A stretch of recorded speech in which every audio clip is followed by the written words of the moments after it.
We're talking about the Braves today in the BS Report. Here's Fox Sports 1670's Bill Shanks. The Braves allowed veteran right-hander Tim Hudson to walk away on Monday as he signed a 2-year contract reportedly worth $23 million with the San Francisco Giants.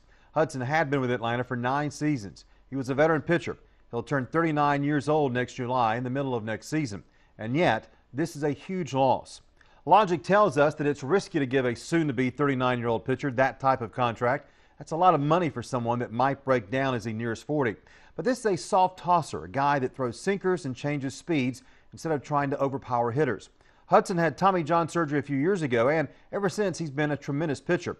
Hudson was hurt in July when Eric Young stepped on his ankle and knocked him out for the rest of the season.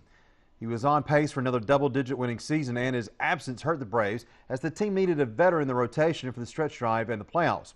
And that's where his absence will be felt the most, in that clubhouse. Yes, I'm one that believes in having veterans in the clubhouse. Some don't. They're wrong. It does matter. You have to have pitchers that have pitched in big games, pitched in the playoffs, and have that experience that you need in a pennant race. The same reason the Braves needed to keep Hudson is the same reason they needed him late last season. Remember, the Braves are going to lose Brian McCann soon, as he will sign with either the Yankees, Red Sox, or Rangers. That will be 2 veterans that will be gone. The most tenured Braves player will then be Chris Medlin, a 28-year-old that made his Atlanta debut in 2009. The most tenured position player, 24-year-old Jason Hayward, who debuted on opening day in 2010. Don't let the Braves fool you. They could have afforded Tim Hudson. They have $25 million extra dollars coming their way from the new national television contract.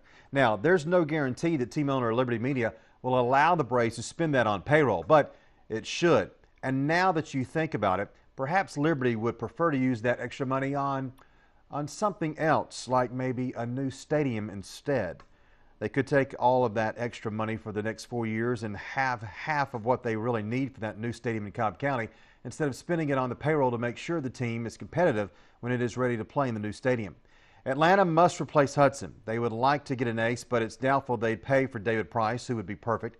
The free agent market is thin, so that's not really a great option. They might go after a project or some pitcher that's been hurt like Roy Halladay or Roy Oswalt or Barry Zito, but that's not really going to scare the other teams in the NL East. The rotation currently has Medlin, Mike Minor, Julio Teheran, Alex Wood, and Brandon Beachy. And remember, Beachy had another elbow surgery late last season, so he's a question mark for next year. And Wood is a rookie who showed promise but still has to prove a lot. Those 5 pitchers average 25.4 years of age, and that's a very young rotation. And who did those 5 guys look up to? Hudson, and they must find someone to replace him.